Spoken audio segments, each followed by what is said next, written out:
Day one of President Trump's state visit to the UK was largely filled with pomp and pageantry. But today, the ceremonies give way to meetings with British Prime Minister Theresa May, and London is bracing for mass protests. CBS's Ian Lee reports.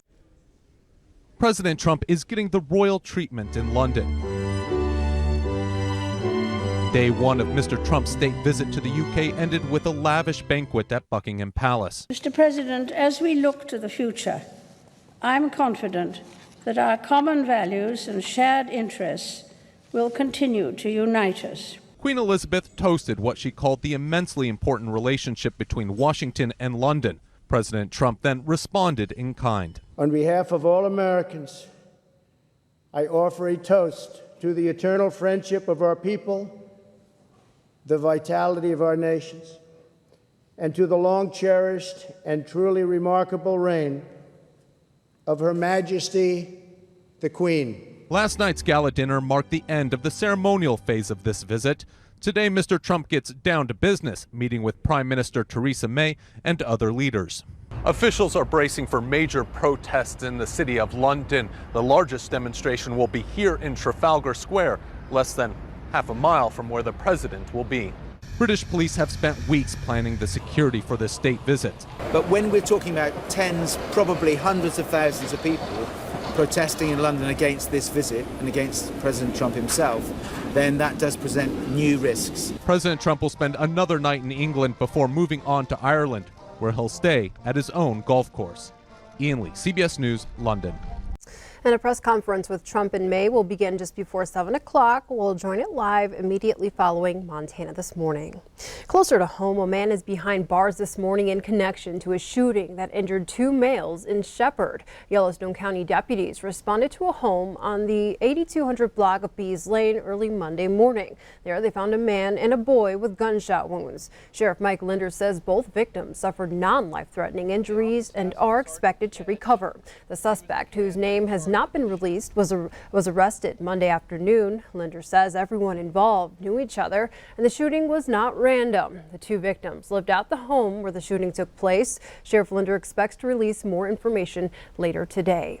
A Billings house fire that injured 3 people and caused $80,000 in damages is under investigation. Fire crews responded to 824 Miles Avenue around 8:30 Monday morning, where they helped 3 people out of the home as smoke poured out of the basement and upstairs windows. One was transported to the hospital, and the 2 others were treated for smoke inhalation on scene. Assistant Fire Marshal Bill Tatum says the fire gutted a basement bedroom and hallway and caused major smoke damage throughout the rest of the home.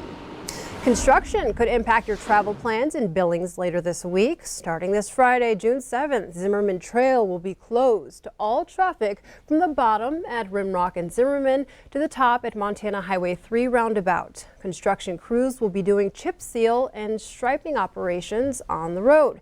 You can expect reduced speeds on Montana Highway 3 on top of the rims during working hours until the project is complete.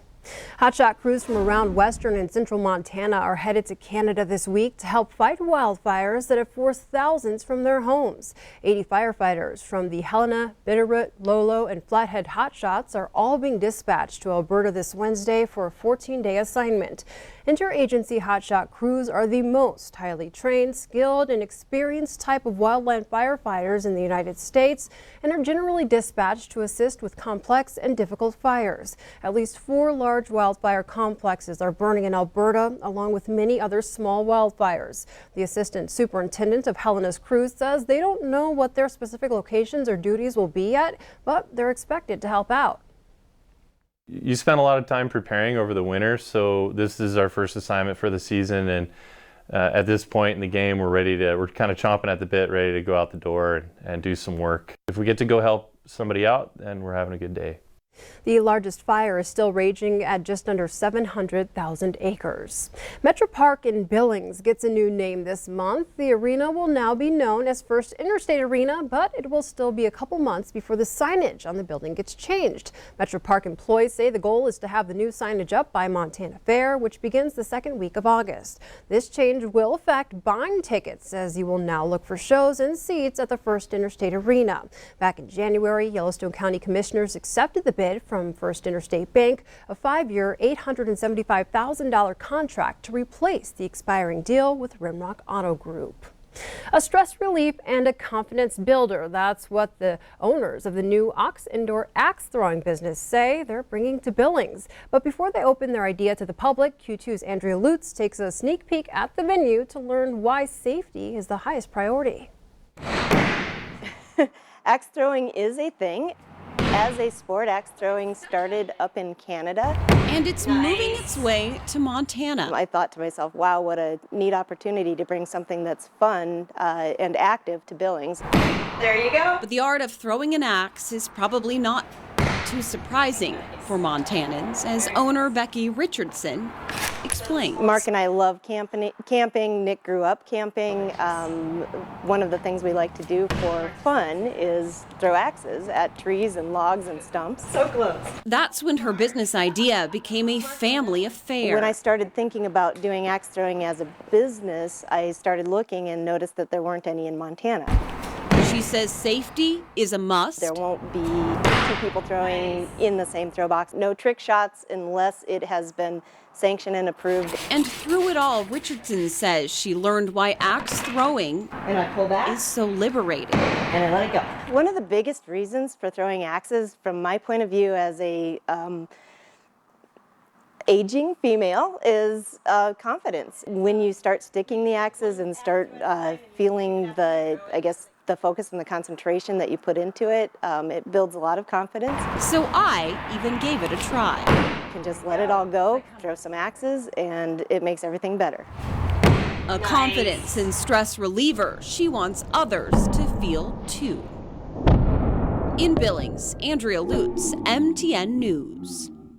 Ox Indoor Axe Throwing is set to open in Billings at 1711 6th Avenue North sometime later this month. The venue will allow you to bring your own adult beverages. A plea from Montana wildlife officials asking the public to leave baby animals spotted unattended. Officials say what may appear to be an orphan baby animal isn't usually the case. Mothers may conceal their young while they forage for food.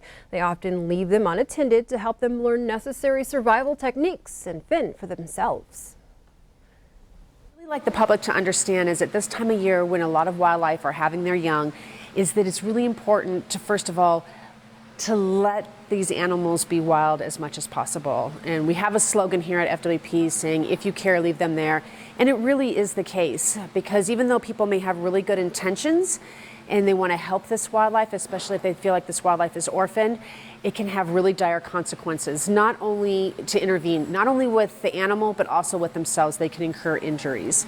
While human touch can impact animals, officials say it's more the human presence that scares mothers away from their babies. And a reminder on the importance of microchipping your pets. Jetta, the golden retriever, was stolen from Butte Monday morning. She was in the back of her owner's truck when the truck was stolen. The thief made their way to Great Falls, where they released Jetta and left her running free. A kind passerby noticed her wandering and wrangled the pup before calling animal control. When animal control arrived, the officer pictured with Jetta was able to scan her for a microchip, and she had it. The officer was able to call her owner and reunite them.